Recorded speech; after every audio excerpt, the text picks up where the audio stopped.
Yung naglaro ka lang mapayapa tas may kakampi ka magjowa tapos ito ang nangyari ang sakit sa hurt sana ayas lang kayo dalawa. Dahil chismosa ako nag-open speaker ako tapos ito ang narinig ko.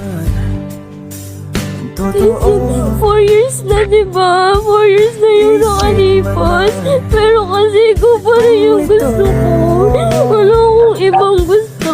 Hindi ko makita yung sarili ko sa iba. Hindi ko maramdaman yung happiness na naramdaman ko sa'yo before. But I'm trying naman eh.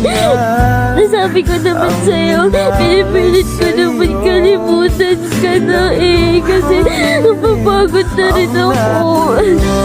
Nahihirapan na rin ako. Okay naman tayo, diba? Hindi naman tayo lagi nag-aaway. Wala ka, ano ba yun? We're okay eh. And then yun, napagod ka lang. Hindi ko alam kung sa